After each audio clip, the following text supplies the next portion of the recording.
Welcome to Sculptato, the podcast all about using mashed potatoes to create beautiful sculpture work. And using the fork as a medium or technique.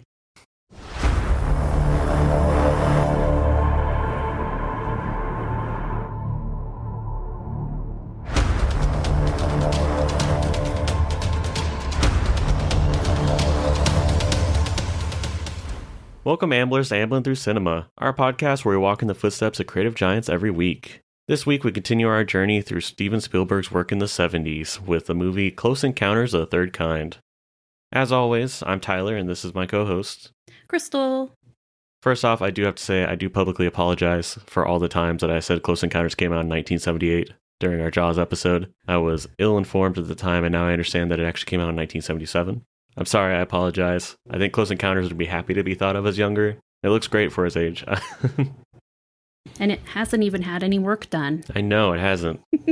Although would a director's cut be considered as having work done? Oh, yeah. They did nip and tuck a little, didn't they? And we did watch the 25th anniversary edition, didn't we? You're right, we didn't. Yeah. Okay. Well, Now it doesn't we have- look like it did. Now we have homework. Yeah. We got to go track down the original cut, see what's different about it, see if there's more lights, less lights, same lights. Oh, goodness. You deserve more. I'm so sorry, public. I'm so sorry. We were supposed to go find the ancient unedited cut down in the basement of was it Columbia Pictures? Yes. But we yes. didn't do that because we're not as committed as you were expecting us to be, and I apologize for that. I apologize, too. This sounds like a fun road trip. Sounds like the movie Fanboys. It does. Yeah. I love that movie. The movie's a lot of fun. Yeah. We are going to be talking about Close Encounters. Came out in 1977. Spielberg directed and wrote it. Is this his first movie he's directed that he wrote? Yes. Yeah? Okay. Unless you're counting the shorts. No. I mean, Okay. shorts obviously goes without Obviously. saying, but this is his first feature-length movie that he has written. Yes. And actually, there's a little story behind it. Would you like to hear it? Yes, absolutely. Okay. So this started in 1970. He wrote a short story called Experiences. And this was about teens sneaking off to cars to make out. So the teens were making out in the car and they see lights in the sky. What do you think that could be? I think it depends on the person. The guy probably was saying that it was a sign that they should take it to the next level, and the girl probably said, "That's really pretty. I should go check it out. Yep. And you need to leave me alone right Yeah, now." pretty much. I like that. So after he wrote that short story, and even going further back than that, his dad took him out to New Jersey, and they went out and watched a meteor shower. When he was 5. Is that when his dad built him the telescope, or is that a different time? I think it was a different time, but I didn't get any information on that, so... So, as always, we're drawing from the books that we own about Spielberg. Mhm. Mine is Spielberg, a retrospective, which is like a 4-page. Here's a little bit more about the movie. Mhm. All it said was his father built him a telescope when he was a kid. Oh, Didn't give me any more information than that. Didn't even mention a meteor shower, so... there you go. That's why we use different sources. So, yeah, the meteor shower is... When we see the original scene in the movie, Mhm. that's what it's based on. That sparked his interest in outer space. Hence, Firelight, which, you think I love. I don't know why, but... You just say it so much. I do. Firelight is the same length as Close Encounters of the Third Kind. 2 hours and 15 minutes. Now, granted, I saw 2 minutes of it, and it was in Japanese, I think, so... I'm sad. I would like to see the whole thing. Maybe his father was like 215 centimeters tall or something. There you go. I mean, that doesn't actually make sense because it's like 7 feet, but still. He didn't originally write the screenplay. It did come from Experiences. He actually tried to get Paul Schrader to write it, and he did write one. Now, Paul Schrader was getting ready to do Taxi Driver, which Tyler and I have seen. Yes, we did watch that movie. People love it. I don't particularly remember enjoying a whole lot of it. It was interesting. It was interesting. Interesting material, but yeah, not really our vibe. So No. And we watched it because we got this book, 1001 yes, Movies yeah. to Watch Before You Die. And, I had aspirations that we were going to watch all of these movies before we die. And I don't know how far we are now, but we haven't revisited the book. Intentionally, probably not that far, but Yeah. unintentionally, we've probably seen a good chunk of them. So hope that we don't die before we watch all those movies. I've seen The Godfather now, so Oh, well, there you go. everything else is... I haven't seen it yet. Everything else is incidental. I did it. I conquered my white whale. So Paul Schrader, he wrote the screenplay, his protagonist was an army veteran searching for extraterrestrial life. He interacts with it, and it was called Kingdom Come. It had lots of dialogue and biblical content, but no showmanship. And Spielberg said, no way. Yeah, that's not his vibe. No, not at all. So it went through another name, Watch the Skies, Close Encounters of the Third Kind. So Watch the Skies was from the day the Earth stood still, I believe. That makes sense. I mean, Spielberg probably watched that as a kid because that was like 1955 or something. Yeah. So he kept the spiritual journey part of it. And then he also kept the spectacular third act, the landing or the interaction taking place at a monumental place. So yeah, the spectacular third act on a monumental place. I think it was because of Hitchcock's North by Northwest, and they climb Mount Rushmore. I found things that were not cohesive, like Paul Schrader agreed not to take credit, but then I read that he was kind of sour grapes about it, because he used some of it, but, it's not like he put it through turnitin.com, and 85% of it was Paul Schrader. I don't know when they introduced it, but the credit of like story by probably be something that he would have gotten if he did the first draft of it. Okay, and then still so it'd be like story by Paul Schrader, screenplay by, right, or written by Steven Spielberg. There you go. Yeah, that could work. Spielberg had to put his magic on it or rewrite it or whatever he did, and he preferred an everyman. Sound familiar? Every movie. Are you talking about how he said that Richard Dreyfuss is the stand-in for himself? My book talked about how Steven Spielberg has had Richard Dreyfuss in 3 of his movies, and he feels that he is Spielberg's stand-in. Like, he resonates the most with the characters that Dreyfuss plays in all of his movies. I think it's really interesting about, and it makes sense because, especially in this movie. Yeah. And I haven't seen Always, so I don't know, but think about it. Jaws, Close Encounters, both times Richard Dreyfuss plays characters that are heartwarming, but also very, they get locked in, they get obsessed about something. Obsessed and is it the right becomes word. their entire personality, essentially. Yeah. Getting to see him thinking that is most like him just shows a lot about what he thinks of the creative process and how he's become just so obsessed with movies that he works to put as much as he can out into them. Absolutely. And that's what we love about it. We love finding those strands that run across the movies. There are quite a few that we're going to go through. So he wanted an everyman because it was a soldier. Paul Schrader did it about a soldier. So what I also found interesting was the reason why he likes the everyman journey is because Frank Capra, Tyler just got an idea. He has his hands to his head right now. The most I've been thinking about this movie is about how much of it inspires Independence Day. Mm-hmm. In Independence Day, the main character is a soldier. Oh, you're right. Yeah. Will Smith's character is in the Air Force. So that light bulb was just like, wait. That was amazing. The Close Encounter is supposed to be a soldier. The movie I mostly closely am connecting this movie to is Independence Day. So that's about a soldier. Like, it just, I don't know. It all kind of crystallized. Do we know if that's anything that's supposed to be? If that's supposed to be anything, I don't know. But it's just a funny coincidence that later on, a movie that seems to be so inspired by this movie, but more of the other side of the coin, is actually like a soldier. It just, because it's like, this movie could have easily become what Independence Day is. Even in the choice of main character, if you choose a soldier, the movie's going to be more of I have to fight against aliens, not so much I'm searching for more that's out there. Yeah. Which is what the everyman represents. That's more the grown-up side of it, where it's evil and, oh no, they're going to take over the earth. And Spielberg kind of goes at it like a child. Yeah. Oh, pretty lights, that kind of thing. And that's why he's got that boy in it, even though that boy is kind of annoying. Like, I understand the inclusion. Yes. And why the boy was like, yeah, let's go. And the mom said, oh my God, we got to close all the doors and windows. No. This is bad. We're all going to die. They're in the vents. This is not going to end well. The kid's like, toy. Kid's like, let me just open this door. Hey, new friends. I think it's interesting that the child never gets sunburned, does he? I don't think so. Why is that? But the adults do. Really bad. Yeah. I wonder if that's anything. I don't know. I didn't read anything about sunburns. Did it I say don't anything know. in your book? No, they didn't mention the sunburns thing. I feel like Yeah. I may have put more importance on the sunburn thing than anybody else has. But I thought we made a connection with the sunburn. I can't remember what it was, though. We're going to go wild theories here. Yep. The sunburn represents how accepting you are of the aliens and how open your mind is to the Okay. concept of aliens and close encounters. Richard Dreyfuss at that time was starting to believe it sunburned half his face. Yes, it did. The mom, she kind of believed, so it was like her entire lower body, I think, Her like her chest area. yeah. Yeah. So it's like, okay, but the kid never got sunburned. So you could be like, okay, if you're accepting of it, the light isn't pain. The light is actually hope. Like light's something that you are looking forward to. That's deep. Yeah.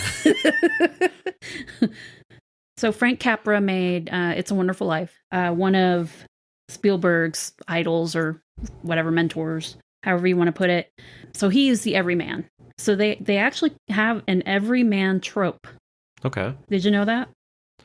I mean, I could believe that. Yeah. Yeah. So it's a relatable protagonist with a moral and ethical compass, struggle against corruption, triumph of the individual, a community focus, and an optimistic tone. He also mixed it with Alfred Hitchcock. Okay. He did Everyman Journey, but his were more the wrong man thrillers. Relatable protagonists, themes of anxiety and fear, Okay. audience identification, and the protagonist's growth. So it seemed like it was a perfect marriage of the two different directors that he thinks very highly of. When you were explaining the everyman trope from Capra, it was like, kinda, maybe. I was moral and ethical compass. I was kind of iffy on. Yeah. Who would leave their family? Yeah, who would just to leave go their on family and then kiss a strange woman? Like, just because they're both chasing the same thing. But yeah, coupling that with more of like the anxiety and fear and that more gray area, I can definitely see how that would become Roy Neary. I know that he said that Richard Dreyfuss is like his doppelganger, right?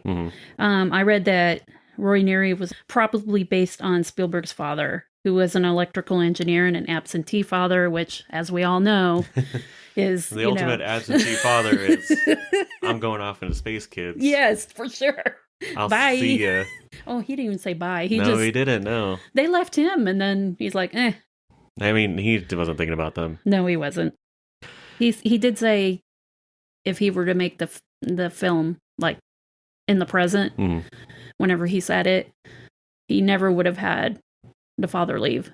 In the book that I read, it just said, now that he's experienced fatherhood, and he now understands more of, because think about it, at that time, his only experience with fatherhood was his father being absent. That was all he knew, so it made the most sense. But once he was able to become a father figure, and he was able to experience what it's like on the other side, that was able to change his perspective, and so he was able to be more in line with the idea of, we need the father figure to be there, because that does have power. That is somebody that needs to be present. It seems almost like he didn't truly know what he was missing until he had that role. That's true. That's usually how that works, and then that ties right into what you were saying about growth. So yeah. So as we said, he wrote the screenplay. This was his first time. So he did have Hal Barwood and Matthew Robbins, which worked on Sugarland Express, polish it. Okay. So do you want to guess which scene they added? I mean, the interior of the mothership, or no, or the weird kiss, or nope. They added the kidnapping of the kid. Wow, that tracks, right? Yeah, they really had one set of story to write. Yeah, I know. And then that was such a weird scene too. Now it makes sense why it felt so out of place. It was out of place. I don't get it. And then they just gave him back. No, I think it was literally just to be motivation for the mother to accompany Roy Neary to Devil's Tower. Like, that literally is the only thing that scene does. Okay, so that goes to what I had a question about. They said that Roy Neary was the chosen one. So if he was the chosen one, wouldn't they have kidnapped one of his kids? I have a lot of questions about the whole concept of the aliens and thematic reasoning behind it. So the kidnapping of the kid also appears in Firelight. Pow! Oh my god. I realize that the only person in this entire world that likes Firelight is you. You know more about it than Spielberg probably does at this point. Yeah, he's going to write to me for... Okay, so I did have a question with the whole military plot. We'll see what you think about it. It said it invoked childlike charm. What are your thoughts on that? I don't have any idea what they're referring to. Are they talking? Maybe they're talking about like Francois Truffaut's character that's working with the military. Maybe. And his goal of trying to meet the aliens and experience first contact. Maybe. And learning like the tonal sequence. Because I mean, the tonal sequence has like some childlike charm to it. Oh, definitely. So if we look at it from the angle of those specific characters, then yeah. Now if you're looking from the angle of the military faking a gas leak and train derailment just to make sure people leave Devil's Tower. No, there's no childlike charm there. Do I think that was awesome? Yeah, I do, but I don't think that... Oh, come on. I remember when we first watched it, we're like, what's happening? Why are the goats just laying there? What's happening? Yeah. And then one of them, was it a goat or a sheep? I don't remember. I think it was a sheep. Yeah. Yeah, so the sheep was laying there, and then I caught, remember? I caught the ear flick. And I'm like, okay, wait a minute. Yeah, bad animal acting. Yeah. He couldn't hit his mark. It's really dumb, but that's kind of what I love about it. It has that charm of the 60s and 70s because like it reminds me of Goldfinger, where Pussy Galore and her circus troupe do Operation Rockabye Baby and put everybody just what Goldfinger thinks is killing them, and they're all just faking it, and then they all just get up and they're like, okay, let's go ahead and do our mission. Like it's just one of those really silly like moments where you're just like, oh no, like we've killed them all, and then they're just like, okay, well, we're up, we're good to go. It's all fine. Like those animals just sprang up and just moved on with their lives. Like, so I don't know how did they figure out they were going to appear on Devil's Tower? They didn't make any mashed potato sculptures. I think it was the tonal sequence. Or no, it was, didn't they get a transmission and it turned out to be longitude and latitude? Yes. Because the one map maker dude that showed up at the beginning, he's like, before I was a translator for French, I was a cartographer. And from what I understand, those are longitude and latitude, and that points to Devil's Tower. That's right. So. Thank you. Yeah, I forgot about that. And I gotta say, the opening sequence, I don't know why, but I just really loved it. It was really fun just seeing all those different military members show up, and then they find all these planes from different eras. That was like, I as soon as I saw that, I was like, this movie's gonna be awesome. Don't know if it held up to the level I thought it was going to be, but it hooked me immediately, just seeing all the different eras of planes and them being like, well, how'd they get here in the sandstorm? And so it was so fun just getting to see all the different eras of planes and just seeing all the governments be like, what is this? What is happening here? And also, I don't know why they just left those planes and stuff there. I know. Like these aliens have been stealing people for decades at least. And they just, they didn't want them anymore? They just... No, you know what it is? What? Remember in Sims 2, before we could drive cars, and I got that cheat code where I could steal vehicles? Yes. They probably stole the vehicles, or got the people, and they said, what am I going to do with these vehicles? I'll just put them in the sandstorm. No one will ever see it. It's fine. They'll never know. Nope, they'll never know. And then they found. Oh my god, that's funny. Maybe that's kind of like the first kind, or like their first showing of, hey, we're coming. Maybe, yeah. Is placing the vehicles, the toys. The toys, yeah. Essentially, because it was airplanes and then the big carrier ship, right? Yeah, yeah. And they're like, what is this doing here? I don't know why, but sometimes just seeing a big old boat that's it's in sand just hits different. I don't know how to explain it. Yeah. Yeah, it just because you're like, it's not supposed to be there. No, it's not. And so visually, for some reason, I just find it very gratifying, and I don't know why. You know what would have been cool? If they'd named it the Orca. But anyway. It's like a land orca. Okay. So we briefly spoke about John Williams. And of course, you know how much we love John Williams. He is the GOAT. So he completed the score before the film was even shot. Yeah, it sounds like from what we've heard, this movie, usually the score is completed after the movie is done, and that is to put kind of a gift wrapper on a movie to complete it as like the gift. But this time it was actually they completed the movie afterwards to wrap it around the score. And obviously with the tonal sequence being such a pivotal part of that movie, you can tell that Spielberg literally was probably just saying, until he gets this part done, I'm not moving forward with this movie because this is going to track our entire journey through it. Yeah. So it's interesting, the GOAT, John Williams, he had 300 failed attempts to get this tonal sequence right. Oh, wow. And he did 7 7 notes. Mm-hmm. And Spielberg said, nah, we need 5. Okay. Do you have a theory about that? Other than the thing we talked about where Disney might have sued them, Yeah. I'm not sure I have a full idea. Now, when you say Disney, what do you mean? Well, because it's based off. So this whole movie has like a through line of Pinocchio, and early on, Roy Neary says, "Oh, hey, look, Pinocchio's playing. We're gonna go see it," and he's pretty much forcing his family to, because it was something that he saw as a kid. Mm-hmm. Typical parent behavior, you know. Yep. Forcing all the things they love on their children, especially movies. Yeah, all the time. Horrible. But so Pinocchio is kind of going throughout this entire movie. The tonal sequence is when you wish upon a star. It's like the first 5 notes of it, partially, or it's like kind of loosely, yeah. And you really hear it when the ship leaves, because both my mom and I looked at each other and just said, "What? Was that Disney? What?" Because you first hear the dun dun of Jaws. Yep.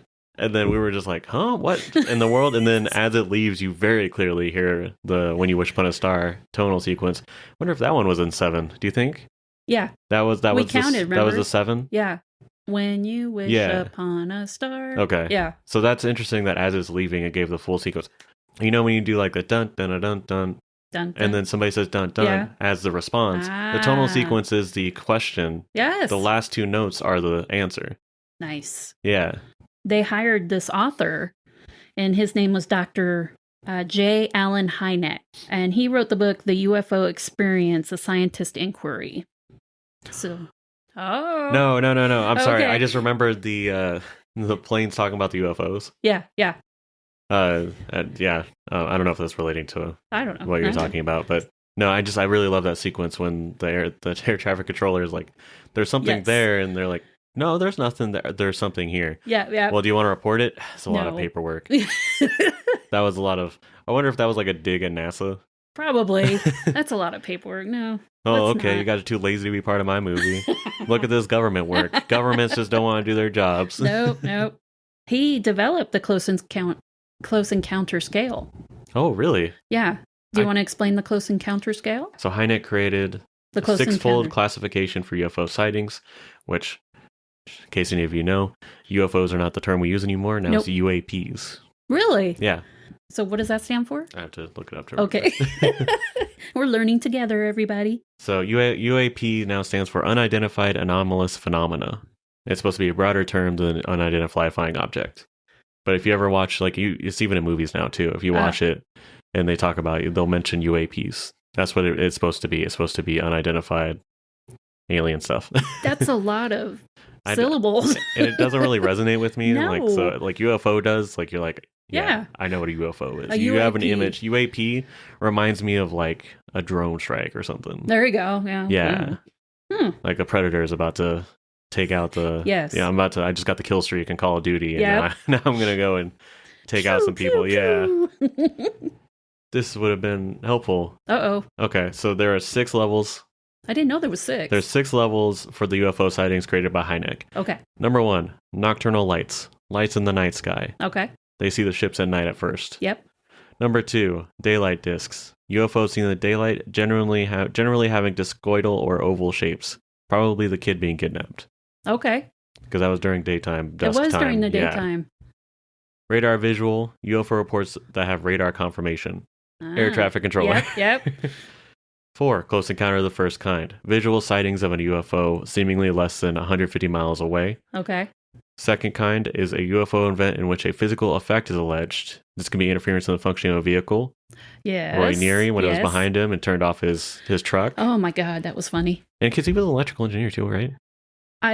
His dad was, Spielberg's dad was, but I don't know if he was an engineer. Roy Neary definitely was like a electrical technician. Electrician or something. So probably tried to make him more everyman, exactly. with it being a technician kind of thing. I meant to mention that earlier, so that's why I just brought it up now. But yeah, so physical effect is alleged, and then close encounters of the third kind is encountering in which an animated entity is present, which can include humanoids, robots, and humans. Okay. So interesting. You never think about robots being a close encounter of the third kind. No. You just think about it like, it's a robot. Okay. That all pretty much links up. I don't remember the exact timeline of the movie, but I do believe that this probably did follow through each classification. Yeah, it was like an escalation. Yeah. Hi, we're here. oh, look, here we are again. Let me sunburn your face. And then come to the mountain Yes. and meet us. Yes. Spielberg nicknamed the mothership Ice Cream Cone, which we heard somebody refer to it in the movie. Yes. Yeah. Which is weird because they didn't refer to the main ship as that. They just said all the smaller ships, they still called it the ice cream cone. Yeah, maybe they wanted to be contrary. I don't know. So for the aliens, now the aliens were freaky looking. Oh, I hated them. Yeah. It was hard to look at them. Little gray guys did not like that. Yeah. They originally wanted to do apes on rollerblades. Sure. Yeah. You don't think that would work? I mean, I guess them falling over would be like children because I think those are all alien kids. Like they're supposed to be. Because man, the adult was the worst one with his giant long legs that they said dragonfly like. I don't like it. Yeah, no. Nope.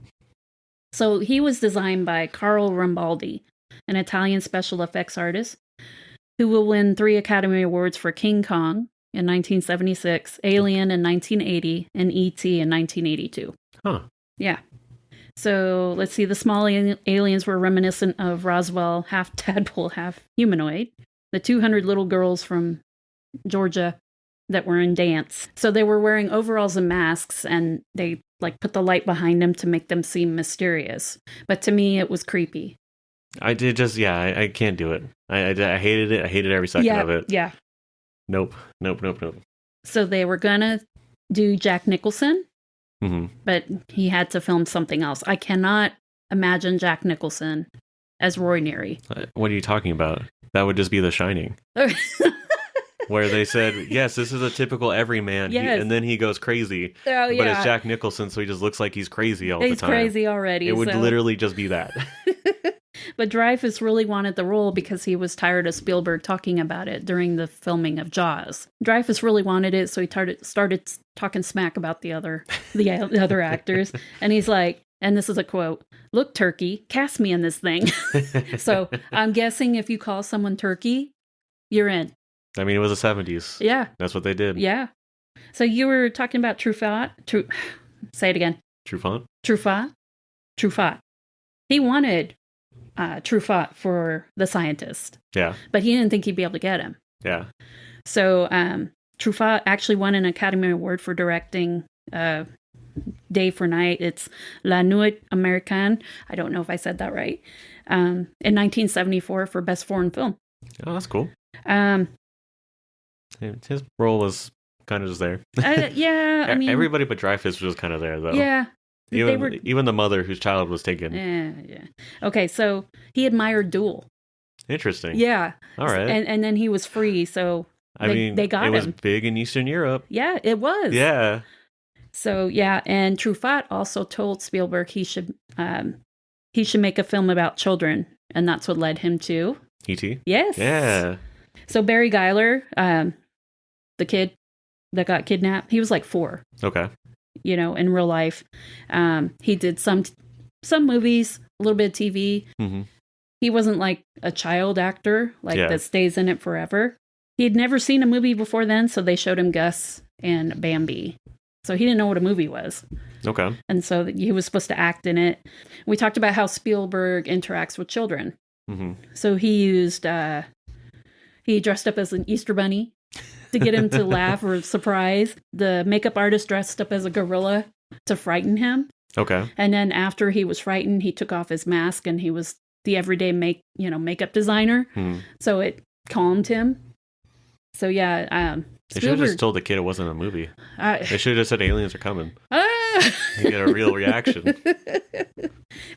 Fun fact, Spielberg and Kate Capshaw sent him a Tiffany crystal vase for their wedding. Oh, that's cool that they stay connected like that. Yeah. So did you recognize the single mother? After you told me it, yes. Do you want to share? I mean, she seemed kind of familiar, but I mean, I've only seen her in one other thing. But it's the mom from A Christmas Story. Yeah. So that was a fun little connection, and it was weird because I wasn't used to seeing her in, at that time, Modern Living. Yeah. Because, the movie is based in the 40s for A Christmas Story. Yes. So everything's a little bit different. So seeing her then, and she's not really that big of a part either. So it's harder for me to really be able to get get a look at her and be like, oh, it's you. So a quote from Barry, or the actor that played Barry. Okay. I don't want the greatest thing I do in life to be something I did when I was 4 years old. I'm trying to grow and develop all my gifts and talents, not trying to grow into a shirt that is too small for me. Too bad, kid, though, you peaked. I mean, that's okay. That's okay. Okay, so let's see. So when they're trying to take the kid, the aliens, remember all the appliances and stuff were doing their thing? That was based on Night on Bald Mountain from Fantasia. Oh, interesting. Yeah. Okay, another Disney connection. Yep. And the crybaby scene was actually, I remembered it was in The Fabelmans. Okay. So that's autobiographical for Steven.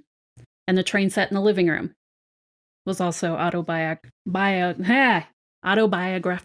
Yeah. Having a hard time speaking today. So what was your favorite shot?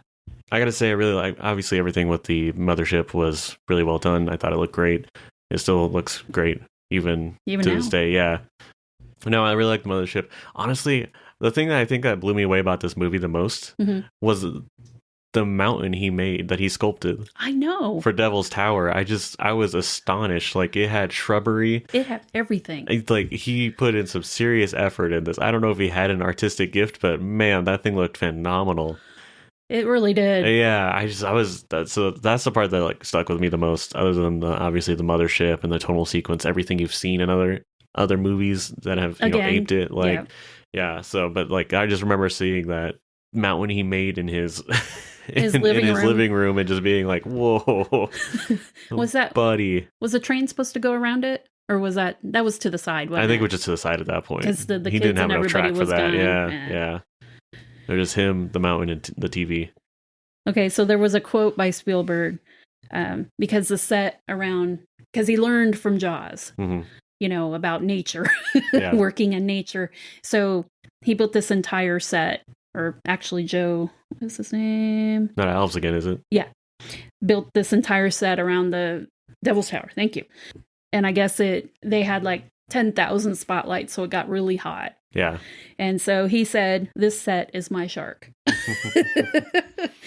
So back to Bruce. I think they filmed that part too in like airplane hangars to keep so that way people weren't seeing the whole mothership sequence. Yep. Yeah. Some fun things. The little red light was Tinkerbell.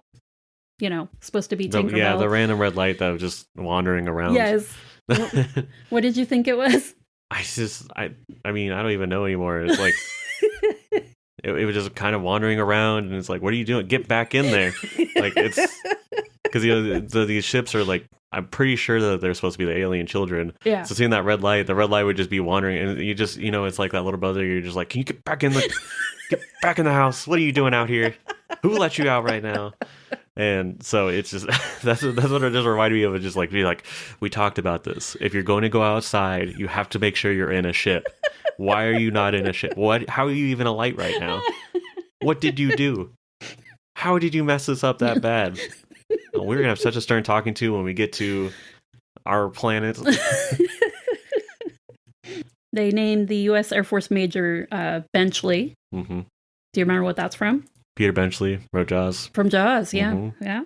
The dog that came out of the mothership just out of nowhere was Elmer, Spielberg's Cocker Spaniel. Mm-hmm. And the mothership flyover, actually, we just looked it up on YouTube, reveals the R2-D2 robot. Yeah. And it's affixed to the side. And we're thinking it's the concept art. Yeah, it seems like an early, because you got to think about this too. Both these movies came out in 1977. They were parallel productions. Like Lucas would come and hang out with Spielberg. Yep. I'm sure Spielberg went over and hung out in Star Wars. Oh, yeah. So this was probably like an early version of R2 where he said, I just slap this on here just to be like, hey, we're friends. We got you. Yeah. Yeah. So that's why it looks a little bit different. At least it did in the video we saw. It did. It's the shape of it. It didn't look like it had the normal dome head. No, it didn't. So yeah.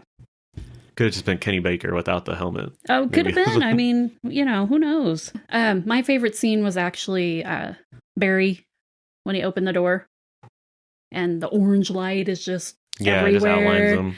And he's so small. The door is big. And this is just good scaling. Yeah. Yes. It was just perfect. I guess I'm attracted to light because it seems like the sunset in Sugarland And then the Sunset and Duel. yeah. So that must be my thing. I don't know.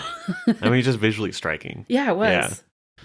So, and it just kind of reminds you, like, I do like that because, the scaling and using Barry in that shot really just, like, it's kind of reminds you of, like, oh, you know how people always say that if aliens turn out to be real, it would just remind us how small we are? Yes. Yeah, so something like that comes to mind when you see shots with a little child Definitely about to be, abducted for some reason. I don't think it would have been as impressive had it been an ape on rollerblades. It would have been good, though. It would have been good. Things like, so we mentioned in our little opening joke stinger, the mashed potatoes, when he first sees the ship, it like imprints into his mind. Mm-hmm. Just like when Harold Oxley and Keem and the Crystal Skull looked at the Crystal Skull and it like just changed his mind and he started writing all those weird symbols. Yes. And just so many different alien movies where you start getting somebody has an encounter and then they start seeing alien symbols or places or things like that. So very similar to that. They mentioned that there were like hundreds of people that had those images in their head. The mother, she was drawing them. He took to sculpting, which he first started with the mashed potatoes, which was really fun. Yeah. Another fun dinner scene. And there's probably other people out there that were doing the same thing with trying to just express what's in their mind, because that's probably got to drag you crazy if you just have this image in your mind you can't get out of. I mean, we've all been there. Mm-hmm. Imagine if it's like a foreign image that just gets implanted into your mind. It'd be that itch you cannot scratch. Yeah. So, and then them seeing it on TV and being like, I have to go there. You talked about how they said he was the chosen one. Definitely disagree on that. It's more like turtles being born and having to make it back to the water. Oh, okay. While they're being picked off by predators. Yes. Because it's like all these people that tried to get into Devil's Gate and the military took them down. Yep. Even that, I think it was a photographer or a journalist or somebody that escaped with them to go up to Devil's Tower, and he got taken out by the EZ4. And even the mother, she gave up on the journey. Yeah. So if you're talking about the chosen one as the most persistent, then yes, you would say Roy Neary is, but I wouldn't say that he fits any kind of chosen one archetype. And I know when we talked about it, when we watched it, for me, like, it was kind of, I understand, and as I've thought about it more, I understand more on the sense of wonder and the desire to see what's out there being what drives him. I still feel like it would have been really fun if, like, his father had been abducted as a kid. One of the Air Force pilots that were abducted in, like, the 40s turned out to be his dad. And so he always wondered what happened to him. And then when they get to the mothership and all those people walk out, he gets to reunite with his dad one last time. And then obviously he goes off to be out in the ships. So I still think that would be really fun, just to kind of create more of a reason behind it. Do we need a reason? Not a whole lot, but I still think it would be cool if there was more of a why Roy Neary was so like locked in on I need to discover what's out there, because he wasn't particularly somebody that was very whimsical at the beginning. He was kind of closed-minded, and then it just kept going in his brain, and that's what led him to going and finding Devil's Tower.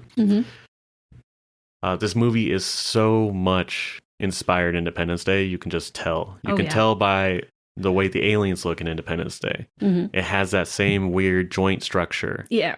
And even like when, because they have the suits on for flight suits, but when they remove them, they look more like the traditional gray-skinned alien, like the one that is in Close Encounters. People being enraptured, they want to see what's going on, because remember all those people that were out in the woods when Roy Neary first meets the single mother that clearly was so important to me. I remember her name as well. But like, remember, like, they were all like, oh, like, let's look for the aliens. Yes. Very much like all of the people that said, oh, I'm going to go up to the top of these towers and hold up signs for the aliens. Have you seen Elvis? All they talk about is a bright light. Independence Day, the bright light is the beam that they use to destroy everything. Yep. And that's the first thing that they see, and they're like, oh, it's beautiful, before it rains destruction. Yep. So much of that movie is inspired by this. It just seems like they said, what about if it's Close Encounters, but they just hate us? They just say, it's fight on sight, I'm going to come take them down. Humanity's got it too good for too long. Like, that seems like maybe just when Roland Emmerich walked it, he said, that's what this movie's going to be. I wonder if he liked Close Encounters. Oh, I'm sure, yeah. He must have been, because you only have so many parallels if it's something that you loved as like a kid. That's true. Or teenager. I don't know how old he was at that time. Yeah. But so that just watching that movie, like even stuff like Signs, like the farmhouse that the kid gets abducted from. Yes. Very much reminding me of Signs, the different, the wheat and everything. Oh yeah. So according to the book, you can't really tell this in the movie. Yeah. Because they don't just try to throw it in your face by having her walk up to Roy Neary and saying, "Hey, I'm Amelia Earhart." But the plan was that all the people that came off the ship or off of the mothership were famous people that disappeared mysteriously. And so that's really fun, but you really would not have known that watching the movie. So, but just a little fun fact that they revealed about it, that it's supposed to be, that's who you're supposed to be seeing. I still wonder why they let all those people go and then just took Roy. I mean, that just seems like, I don't know. They should have took the scientist too. He was like... He felt like he was trying too hard. Maybe he was too desperate. And they said, you know what? Okay. We're not into it. Yeah. You're being too available. Don't forget about the red pajama guys. Those guys, yeah. They're like, okay, this is it. This is our entire life's purpose, is to be abducted and go out there and spread the good word of humanity. Nothing's going to stop us. We have the clearance. Everything's going to be great. Yes. And then they also get sidestepped for some random guy who shows up, who saw it in his head. And they're like, no, we're not taking you. We're taking him, though. Yeah, they got left behind. They did. So sad. Their entire life reasoning is just gone. Yeah. Yeah, I didn't understand their purpose, but... Yeah, I think it's just more of just that government aspect of it. Of course. Yeah. That's why they were all uniform in their clothing, and they were marching in step, because they really were. Yeah. It's supposed to be showing like the rigidity of governments and how that like the aliens are rejecting that because they want to go for the more creative, open-minded Roy Neary. That's right. The movie was okay. Mm-hmm. I did like some aspects of it. It didn't give me the warm fuzzies like some other of his films do. Mm-hmm. Why did they return the kid? He was there for like 2 days. Yeah. Maybe just too annoying. They said, you know what, dude, you gotta go. Yeah. Get out of here. Nope. Yeah, the whole thing with it's the mom and the kid just felt so tacked on. Yeah, I don't think it was necessary. There was nothing. She didn't even go through any kind of trial or anything. No. She walked up and she's like, "Oh, there's my kid." And then, yay, woo. Uh-huh. She almost left, right? Yeah, she's like, I'm not continuing on this journey with you. Yeah. There's no point in me doing this. So I don't know. It seems to be, sad. Yeah. So it was just an odd choice. It was an odd choice. Just kind of padded the runtime. Didn't really. Although I did enjoy Melinda Dillon, a different side of her. Yeah. Yeah. Instead of the Christmas Story, She was there. She was. Yeah. She was on the set. Yep. Did we talk about the sunburn? I mean, we talked about it a little bit. Okay. We were talking about how. Yes. The theory. That's right. Okay. So yeah. I forgot what we talked about before we started recording and what we talked about during recording. I think the sunburn was a fun, unique way of showing that they had been met, that they had their belief. They had seen people. Yeah. Yeah. No, I was telling Mom that I had one of those weird I'm about to fall asleep moments a few days ago where I thought about the guy from Lilo and Stitch who was eating the ice cream cone and he was all sunburned. And I was like, is that inspired by Close Encounters? Probably not. Probably just them making fun of tourists going to Hawaii. But it was just funny because I'm just like, well, they called them ice cream cones. They did. And they've been sunburned. Yeah. I have to write this down. Yeah. And then I was like, this is gold. And then the next day I said, you know what? This is still gold. I don't care. I'm glad you shared it. I don't care. Lilo and Stitch. Yeah. So that was a good time. I think that's pretty much it. Yeah. I will say, Roy Neary did abandon his family. He did. And he kissed a woman just because. Just because. Very odd. I did like the moment where like the kids like smacked him and he was brushing his teeth and then he like had like it was like he like chased them like that was kind of like that Jaws like family dynamic that I really liked, and I was bummed that they just left and that was the end of that story. I know.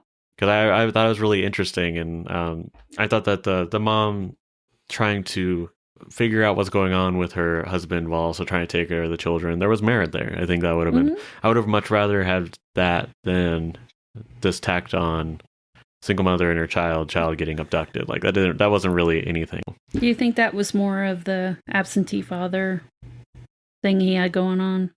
I'm sure that's what it is, but I feel like it's just getting exhausting. I hope we move on from that. I don't know. I've never, just talking about these episodes, I've never heard the term absentee father said so much. And it's exhausting. So I hope that I know next episode we'll get a break. I don't know if it's going to be a good break or not. I don't know. We always say that, but we tend to. But I doubt that there's a absentee father trope in, what is it? Like 1941? 1941, but a World War II comedy, maybe? Yeah. I don't know anything about it, so it's going to be the most blind I've ever been blind going into a movie. Yeah, I think that's pretty much it. We talked about the character, we talked about set design, we talked about everything. I think talked about the music. So yeah, I think that's going to be it for Close Encounters. That was going to. How much money did it make? How much money did it make? It made. Okay. So the budget was 19.4, and it actually made 306. Okay. So quite a good success. I will say, compared to Star Wars: A New Hope, not quite the not quite the same haul. That's okay. Even though the same year. I wonder, it's interesting too because it's like a 6-month difference in release. Yeah. I wonder if it rode the wave of Star Wars, or if people started harshly comparing it to Star Wars. Probably. I mean, granted, 300 million in 1977. Yeah. Fantastic. Yeah. So it's not like, this crashed because of Star Wars or anything like that. It's just that it has to be on your mind. Like when you're thinking about these movies that it seems similar but are not that similar, and you're trying to compare the two. Well, it was space. There was aliens. There was some parallels. Maybe people were hungry for more, and then maybe people got tired of it. I don't know. Yeah, maybe people were like, I don't need a galaxy far, far away. What's going to happen on Earth? There you go. Yeah. Okay. So yeah, it was bigger budget. It was like double the budget of Jaws. Oh, okay. Yeah. And the box office obviously is like 200 mil less. So not as successful as Jaws, but still really good. Yep. So do you think that was a sophomore slump? After Jaws, that's the thing that sucks too about iconic, pivotal movies. Yeah, is that you can come out and you can make a solid film, and people are going to be like, no. It's kind of like Jordan Peele when he made Get Out. Everybody said this is amazing, and then they made Us, and it was like people are like, Us is pretty good. Now people have like turned against Us. And they're like, yeah, this is the worst thing he's done. And it's just like, are you sure it's not just because Get Out was so good? Yeah. Or Us was just not that good? Because I thought Us was fine. But like, yeah, it's been very interesting watching people's reactions to it vary as the years go by. That's the subjectivity of humanity. All right. So we've done 4 films. Yes. So we've done Duel, Sugarland Express, Jaws, and Close Encounters of the Third Kind. What's your rating? Well, so Jaws will be number 1. Yep. And it will be until 1993. And then I still think I'm going to put Duel number 2. Yep. Because I don't know, man. Something about Duel just really did it for me. I know. The more I watch these movies, I'm just like, I don't know why that Duel had such an impact. It's such a simple concept. Yeah. And then I'm going to go with Close Encounters. Yeah. Because I enjoyed the film. Yeah. But it didn't... Maybe I put too much expectation and importance on it beforehand. Sophomore. Because I was really excited about it because I was like, oh yeah, Spielberg UFO movie. This is a match made in heaven, and I was like, Richard Dreyfuss is back, so I think maybe my expectations are what let me down about this movie. And so yeah, it would be 3rd, and then it would be Sugarland Express. Agreed. Yeah, I think it's pretty clear cut right now. I think as we move into the 80s, we're going to start seeing more subjectivity. Oh, yeah. Especially because, like, I know you love E.T. Oh, yeah. I don't particularly remember having, like, a lot of strong feelings about E.T. Mm-hmm. You hate Indiana Jones, so I'm sure those will be pretty far down. Always been a big fan of 1941. It's all you ever talk about. All you ever talk about. I can't believe you don't remember seeing it. I feel like I have because you talk about it so much. Actually, it'll be a new one for me. I really don't think I've ever seen it. Yeah, I didn't know what it was. I know. Like I've never, until I think a few months ago, like a big podcast did a Spielberg deep dive. Okay. So some of my more movie oriented friends were mentioning it, and I was like, "What is 1941?" And I was like, "Steven Spielberg." Huh? What are you talking about? Comedy. Okay. I was like, "What?" Well, he didn't do much comedy, so. That will be an interesting Yeah. twist. Yeah. I mean, a lot of his films, I would say, have comedic elements, but I've never thought of him actually doing a comedy. Is Dan Aykroyd in it? Yes. Okay. And John Candy. Oh, and John Candy. Yeah. Love John Candy. So it'll be an interesting one. Yeah. Okay, let me scroll back to when we watched it. Well, no, I've gone too far. I'm back at Sugarlands. Oh. Come back. Might not have logged Close Encounters. Ooh, we're gonna do a live one. I thought I must not have finished it. Close You were just in awe of the third kind. I was really tired. That's another thing, guys. That's true. When I watched this movie, I was just really tired too. So maybe it's worth a rewatch. I think I would be open to a rewatch. Unlike Sugarland Express, I would rewatch this movie. Yeah. Especially now that we have a lot of background on it. Yeah. I know I was pretty set on it being 3 stars. Okay. I remember that for sure. Okay, let's see. The cinematography was amazing. Yeah, they did I love the way that they shot that movie. I think they did a great job. The score was amazing. Richard Dreyfuss was, Richard Dreyfuss. Yeah. The rest of them, I think it really might just be, maybe it might have been the script. Like, I'm not, like... I mean, yeah. It was Spielberg's first... It was. fully feature film that he wrote that he actually made, so... You can't... Yeah, it was his first, so... Yeah, and it sounds like he talked to some people that maybe he shouldn't have. Yeah, especially the kidnapping. That wasn't necessary. I think it's a novice script. Yeah, okay. And I think that might have been it, because everything else just really clicked. It did. But there were just some odd story choices, so I think that's probably it. And also, it's a 70s sci-fi movie, which usually means that it's slower. And yes, it was very slow. And this movie is more Star Trek than Star Wars. Okay. It's more about discovery. It's more about science and what's more out there. Because with Star Wars, they always say that it's a space opera. And it's just about bright action that hooks you into the story, and because that's what sells you on it. It's not the story of Star Wars, because if we're going to be honest, it's just the monomyth. It's something very simple, something that's been around since the beginning of stories, and just with a world crafted around it. But that world's what draws you in. Yes. With Star Trek, it's more of the spirit of adventure, of discovery. What's out there? What are you going to find? How's that going to change you as a person? And that seems a lot more in line with what Close Encounters was meant to be. I'm not a huge Star Trek fan. I'm definitely Star Wars. But hearing you talk about it like that, maybe if I looked at it through that lens, rather than, oh, this is like Star Wars. You know what I mean? Yeah. I think that's what's important too, and that's what makes sci-fi so interesting, is because there's so many different thematic elements behind it, and if you come in with the wrong mindset, it can completely change what the film is for you. That's true. And I think that's what is so important about this story that Spielberg is trying to tell, is because it is so in line with we want to expand our world. We're not doing like he does later, a War of the Worlds. This is more of, we're going to find out what's out there because we want to see what's out there, and they want to see us, and how can we create those connections. I know in that book I was reading, Cold War was going on, people weren't talking to each other, and he was, with this movie, he really wanted to show that you could even communicate with alien species, so why can't we communicate with each other? Very profound. Yeah. Very profound. I like it. So on Letterboxd, I gave it a 3-star. Okay. I think I still feel pretty comfortable about that. I feel better. It's a stronger 3-star than it was before we talked about it. Okay. Because it was pretty soft. Yeah. The only real reasoning behind it was, I like this better than Sugarland Express. And I gave Sugarland Express a 2.5. So I was like, we'll do another half-star. My review is... It's really dumb. So those shirts where you go to a location and they're like, I got so-and-so at this location. Yeah. I got mashed at Devil's Tower. I like it. That's not dumb. I like it. It's fun, but it's real dumb. But we like the mashed potato tower. I know. It's just, it lives rent-free in my head, probably because I love mashed potatoes, but still, I mean... And I've seen it on others. I love... now I'm just like, oh yeah, there's all these movies where they build stuff out of food. Yeah. So it's yeah. And it goes against what mothers usually tell you. Don't play with your food. Yeah. Okay. All right. Well, I think that is it for Close Encounters. They're going to put a wrap on it.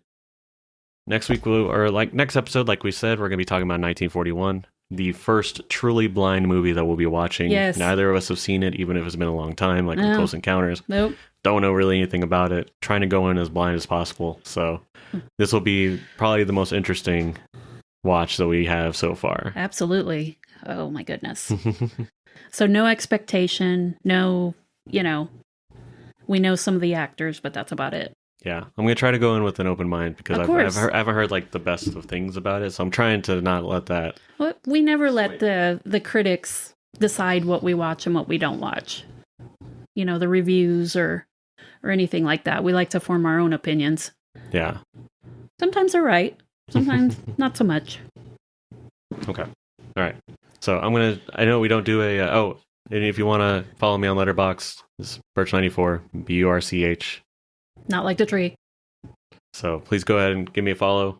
Make sure that you like, subscribe, leave a review for our podcast, whatever you can do to help us get out there. We really appreciate it.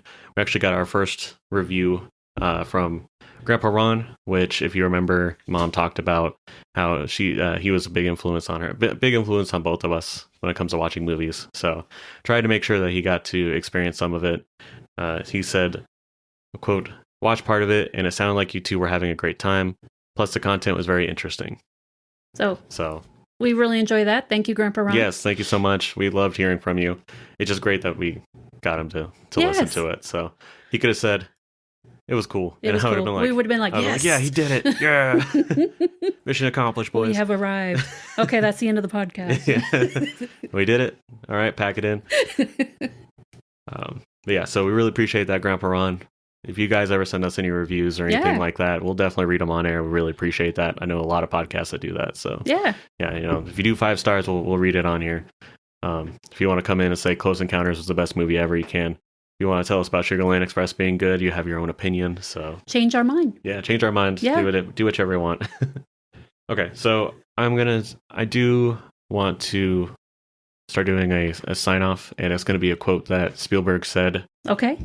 It's going to be a quote that Spielberg said a couple years ago at like a university commencement that I just happened to see online, and I wrote it down because I just loved it so much. Okay.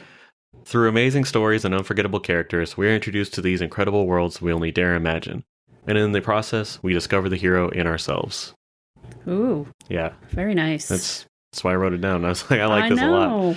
And I mean, this is something he said 2 years ago. Still. After this entire career. I know. He still got it. Oh, goodness. I was going to say, when you wish upon a star. This is Crystal, when you wish upon a star.